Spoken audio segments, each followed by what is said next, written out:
น้องสายฟ้าเพิ่นน่าจะอยู่ผู้เดียวมื้อนี้ก็เลยมาลิ้นเป็นหมู่เพิ่นอีกแล้วพี่น้องเพิ่นเลยเป็น FC น้องสายฟ้ากับน้องบุญทวีก็ฝากติดตามเป็นกำลังใจให้เด้อทุกคนมื้อนี้ก็ได้มาหาเพิ่นอีกแล้วพ่อแม่พี่น้อง สวัสดีครับสบายดีพี่ๆ FC ทุกคนทุกท่านขอเสียง FC น้องสายฟ้าเด้อพี่น้องเด้อไปมื้อนี้สิเฮาไปหาน้องสายฟ้ามากับบ่าวหนงเด้อพี่น้องสบายดีบ่าวหนงโอ้ยไปมื้อนี้สิได้เฮาไปลิ้นน้ำเพิ่นได้มื้อก่อนเฮามานั่งเว้ากับพ่อใหญ่เพิ่นอยู่นี่พ่อใหญ่เพิ่นว่าเพิ่นไปบุญเนาะมื้อน่ะก็เลยไม่ได้เห็นน้องสายฟ้าคิดฮอดคิดถึงเพิ่นอยู่แต่ก็โทรติดต่อกันอยู่พ่อแม่พี่น้องมามื้อนั้นมีเห็นมื้อนี้ก็ว่าสิซุ่มมาคือกันแหละพอดีว่าซุ่มมาอยู่แล้วก็โทรมานำแน่มีแนวฝากแนวต้อนมีแนวฝากแนวต้อนเนี่ยได้ติดไม้ติดมือเพิ่นนะเอาแหละไปทุกคนตอนนี้ก็สิเฮาไปข้างในพุ่นแล้วพี่น้องไปบ่นงเพิ่นซื้อมาแล้วพี่น้องคนละอันไปตามงบพี่น้องเอ้ยเนาะมาลิ้นนำเพิ่นก็ว่าแม่เนาะแล้วก็ FC หลายๆคนก็ว่าไปหาน้องสายฟ้าเด้อเพิ่นว่าคันไปหาน้องสายฟ้าน่ะสิเบิ่งเฮาอยู่เพิ่นว่าบ่บ้างก็ดีใจพี่น้องไกลมาหาไกลบ่บ้างก็ดุดันมาได้เนาะเพื่อมาหาน้องสายฟ้าเพื่อ FC น้องสายฟ้าเพิ่นเป็นคนว่าง่ายก็เป็นคนขยันก็ว่าแม่เนาะขยันแล้วก็เด็กที่น่ารักเนาะโอ้ยสิเฮาได้อยู่บ่เนาะอันนี้เนาะ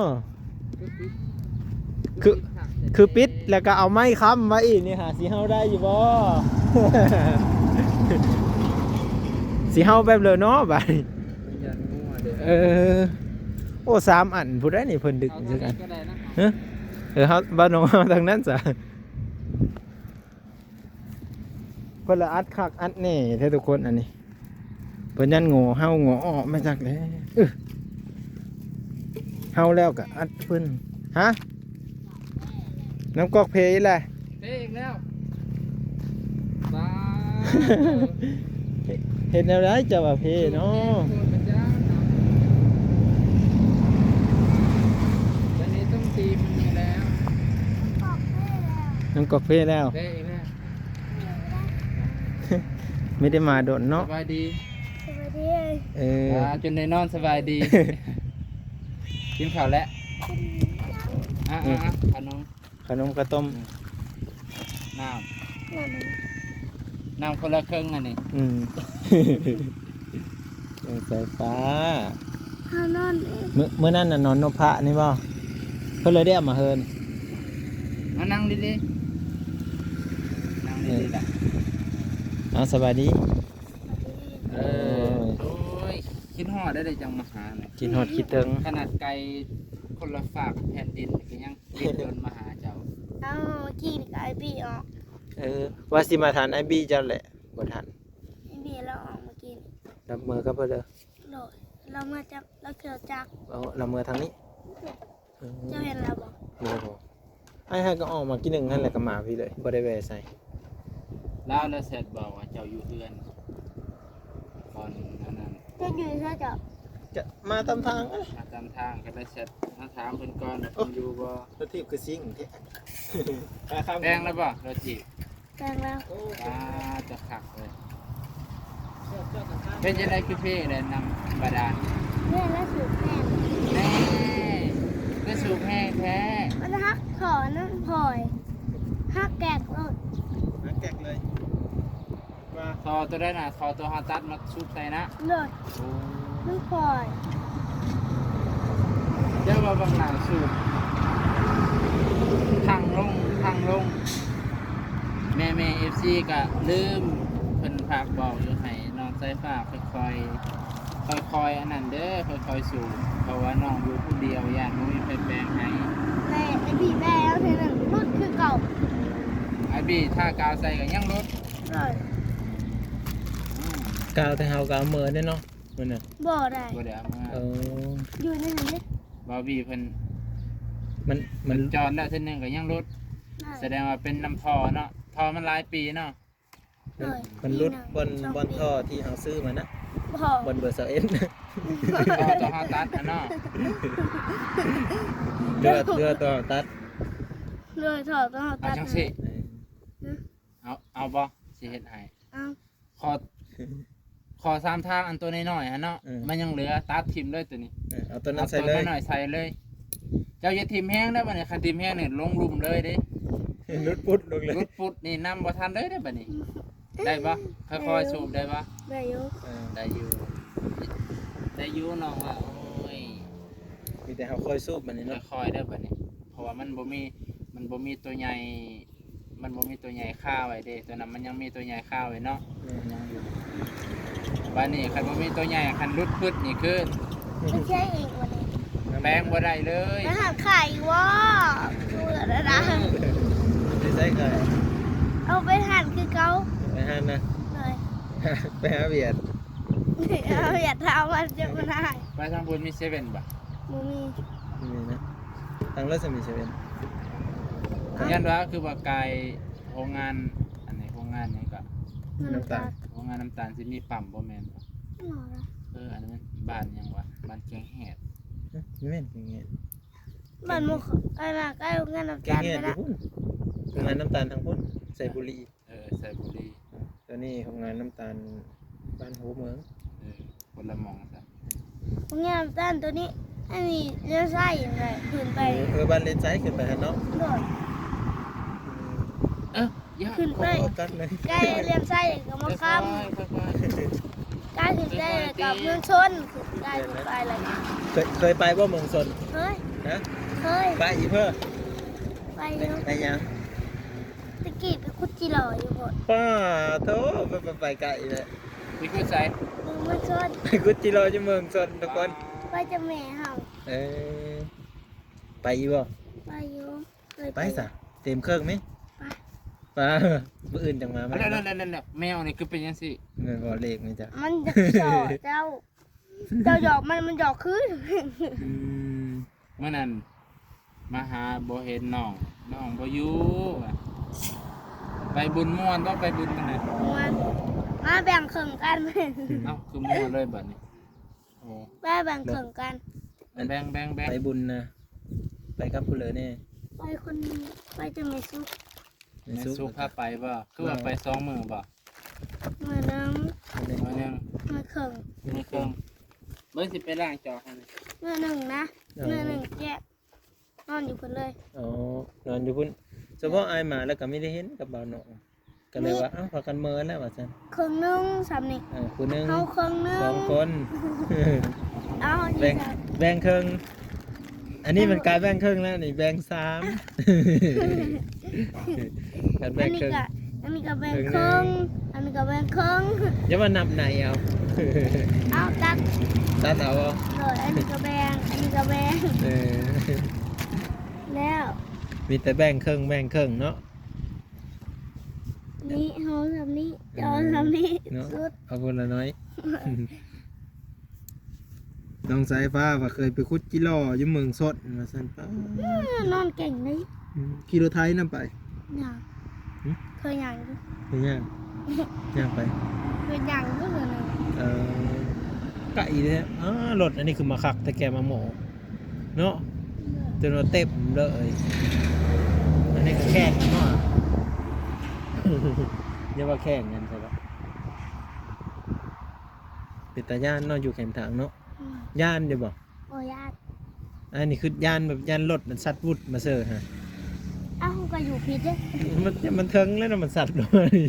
มันจะมากับใกล้จะคล้องบ่ท่านเลย อันนั้นบอกไก่น้อยจังฮะ หน่อย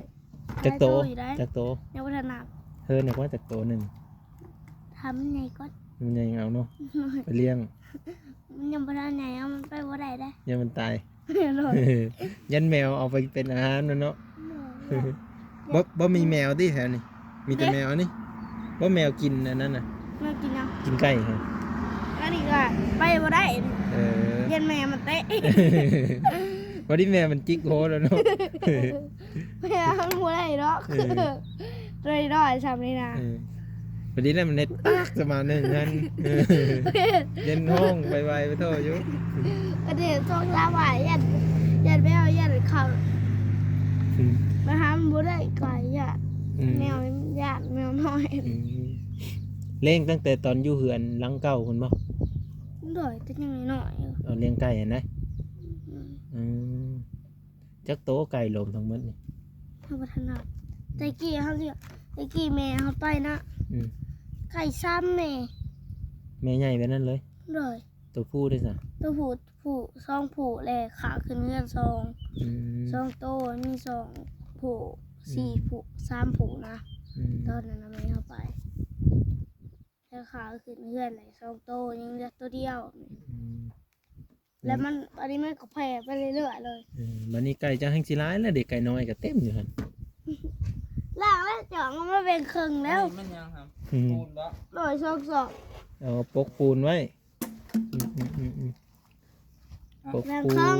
เจ้าเป็นผู้ลิ้นและเจ้าบ้าน เจ้าก่อนเด้อ เอากับผู้เย็นแนว ผู้ ก่อน ยิน เนาะ ก้อนแล้วเอาก้อ เจ้าน ได้บ่ได้ได้ โอ้เพิ่นว่า ก็เพิ่นละพ่อ เพิ่นว่าเฮาผู้ใหญ่ก้อนสิประมาณนี้นะ ให้ผู้ใหญ่ เอ ก้อน อผู้ใหญ่ก้อน แล้วคุณจักความได้บ่น้อง จะให้พวกสูงกว่าก้อนนะ นี่ทำนี้สติ้ง สติงแซ่บบ่แซ่บ มันคงมีแม่นวัดเครื่องนึงได้อันนี้เบาหนงเครื่องนึงสายฟ้าเครื่องนึงเบาบางเครื่องนึง แซ่บไปรีบให้พี่น้อง ซื้อมาต้อนนะเพิ่นน่ะแบ่งครึ่งเฮ้ย เพิ่นยังมีจิตใจแบ่งครึ่งใด พอแล้ว พอดี พอดีเอาขอบใจเด้อน้องสายฟ้าเด้อเอ้ายกบ่ ชวนบ่ ส่วนนี้บ่ ไปบุญคือว่าได้สัตว์เอามาปุ้ง จัดจุ๊ เบานิ้วพาสัตว์บ่ โดย คนกันหลาย ลายุของเกิด บ้านนี่ยังกะบุญนะฮะ บ้านน้องจ้าง ดงมาอย่าง ลงมาจาง ไปทำกับเบ้าหนงไปทำรู้จักบ่ดงมักย่างบ่ ให้กับบ่ฮู้ อยู่ไสดงมักย่างเขาไม่รู้จักดงมักย่างเขารู้จักแต่ดงมักย่าง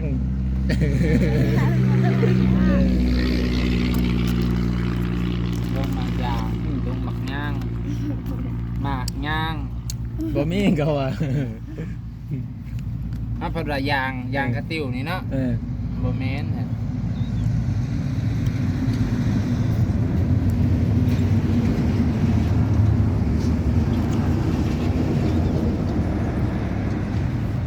กันนี่กัดอันนี้นี่ แซ่บเนาะสติงเวียดกัน ตกลงกันได้บาดาลเอาใส่บัดนี้เฮ็ดนุดบ่ได้เด้อบัดนี้มันจุ่มลงเลยเด้ นี่คือเก่า เป็นคือเก่า ก็ต้องได้ไปซื้อกันเขาต่อมันน่ะเนาะ ไปก็ไป ไปเด้อ ไม่หาซิปเลย อ้าว เงินหาซิ มั ป นพอได้จ้ะพอตัวนั้นมันต้องพอตัวใหม่แล้วมันเกี่ยวกับสามตามันเกี่ยวกับพอจะมาตัดมาซุกใส่มันโดดเด้ จะอย่าพาไปจะบอกไปซื้อได้ตลอดนะ เป็นยัง คืออย่าจะเลยอย่ามันหายนะคือเหมือน บ่มีเด้อ มันบอกผมมี บ่มีเด้อมันบ่ สิพาน้องไปพากินหมากตะเวน นี่ขนมอม โอ้ขนมอมตอน น้องยังถ้าน้องกินข้าวไปพี่น้องเอ้ย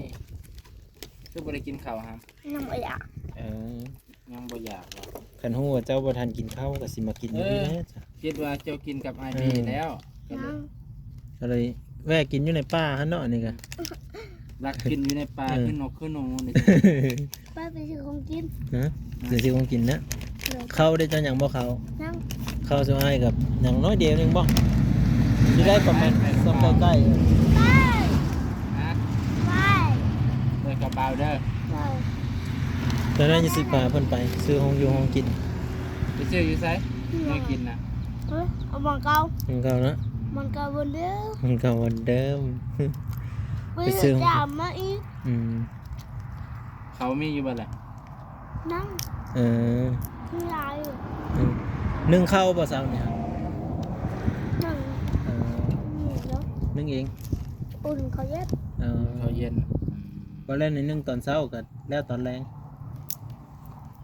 มันได้อายชิมาน่ะบุญทวี นั่งบอกว่า แล้วแล้วว่าเพื่อนน้องอุ้งอิง เราเบื่อ ได้พอสร้างไปเฮ็ดเทือนไผไปเนี่ย เราก็ยังไปเอาเราคือเรา พอสร้างเพิ่นยังอยู่หั่นบ่หรือเพิ่นไปเฮ็ดทางใด ไม่เราสิไปเลยยังเรียกเรายังลายอยู่ อ๋อเว้ยหลา พอย สร้างในเฮ็ดเทือนผู้ใดแน่นอกจากเรื่องน้องตัน แม่กาเจ้าน้องน้อย อ๋อห้องน้ำนะบ่ห้องน้ำน้องน้อยนะบ่ มันเนี่ยอาพี่สิได้หาน้องน้อย อื จะ ม ไปว่าใช่น้องด้านนั้น บ้านยังก็เรียนบ่กระปอม ไม่ใช่กระป๋อม บ้านกระปอม บ้าน แม่ กระ บ่ ป๋อมบ่เป็นยังแข่งอยู่ ถ้าเกิดผมเป็นอย่างนี้เลย แม่นน่ะ หน่อย เออนี่ยังปาน ไม้ เนาะ ไว้ เป็นปานเนาะ หน่อยถ้าเคยไม้ไว้พวกออกเลยจังเลยกัน บ้านแล้วก็บ้านพอเฒ่าจะพอปู่บ่ นี่บทอ่ะนี่ บ้านเขียนบ่ นอนเคียน คนบล็อกนอนเคียน ชื่อนั่นเลย ซื้อบ้าน ซื้อพอเฒ่า ซื้อตา พอเฒ่าถ่าบ้านน้องนกเคียน เลย เอา เดี๋ยวเฮ็ดตีที่ไอ้ตีน่ะ เพื่อนทิศทางบ่ บ่เห็นคิดบาร์บี้ก็เข้าไปบ่ บอกจะมือไปบุญเลย อ๋อ มันน่ะแกเฮ็ดแล้วนี่เรา เรามาพี่ กับสุขไข่มาน่ะมื้อกลับไปบุญ เราสิเอาไฟเข้าบ่เนาะคือว่าสิเอาไฟเข้าเฮือนกัน มาจะเห็นเจ้าเล่าดิ เห็นแต่เราแล้วนั่งอ่ะ เราบีบแกใส่เต้งแม่นแท้ๆเดินขึ้นในคลิปแม่นอีหลีเพิ่นใหญ่แล้วบัดนี้เพื่อนเพิ่นติดทางบ่ บอกทิศทางว่าเขาไปเราอยู่ในบ้าน เราอยู่กับผู้ใดแม่ใหญ่ เอาอยู่กับเมียเรา ถามว่าพ่อใหญ่ทาทางจักรถเนาะ เขาวัดในคนในบ้าน พอถามน้องสายฟ้าวันนี้เนาะ เป็นตาหูอยู่แล้วบ่เป็นอยู่คือกับเจ้า คือกันเลย จะอย่าไปทำสื่อได้เจ้าน่ะ เป็นพอ ทำ เจ สื่ อ อเอาทำสื่อนะว่าลูกเคียนอ่ะ เออ เดี๋ยวไปมันจะมีทางเดียวจะเลี้ยวอยู่ เอามีทางเลือกต่างหากอีก ไปหวัง เยี่ยมเยี่ยม เปิ้งรถทางหน้านะ จบ จบ เพื่อนหรือพูดให้ คันนี้ ผมช่องไรแม่เลย FC เพิ่นน่ะบอก โอ้ FC คือวัยรุ่นเนาะ ไหนพี่ลายอยู่ FC ไลน์นะ โบราณเป็นไร สิถามว่า ยิ้ม กินฮอดทั้งข่อยอยู่บ่ นะฮะ กินฮอดเพิ่นน่ะ แม่นบ่ แม่นบ่ ไปเสมอนํกัน อยู่บ่เนาะไปพี่น้อง ไป ไป หิวข้าวแล้วหิวแหละ ยืนไหนละ นี่แล้ว พาน้องไปซื้อแนวกิน ไป บ่มีเงินให้ได้ มีได้มีเงินได้บ่ลีได้ ไปไป บ่มีกับไปบ่ ไป จะมีบ่ นี่ก็หาสิ อ๋อ บ่าวก็บ่มีบ่ฮู้ว่าน้องน้ำทางกินข้าว กันฮู้ก็ซื้อจ้ามแซ่บมาให้กินแล้วเนาะ โอ้ยเจ้าก็บ่แซ่บบ่หยังได้คู่มื้อนี้นะ บ่มาแล้ว หาสิ ตัวได้เงิน50ไปพี่น้อง 50ล้าน หาสิพัน 50ให้บ่าวเพิ่นพาไปป้าไว้ให้แล้วกันเนาะ ไปเดี๋ยวไปต่อกัน EP ต่อไปเด้อ FC เด้อพี่น้องทุกคนทุกท่านเนาะไปเดี๋ยวบ่างก็จะพาน้องเพิ่นไปซื้อของกินก่อนเพิ่นไม่ทันได้กินข้าวว่าซั่นกันฮู้ว่าไม่ทันได้กินข้าวก็สิซื้ออันของกินแซ่บมาสู้กันกินอยู่เอ้าบ๊ายบาย สวัสดีบ๊ายบาย สวัสดีพี่น้องไปติดตามวิดีโอต่อไปพี่น้องก็คือจะพาน้องไปซื้อของกิน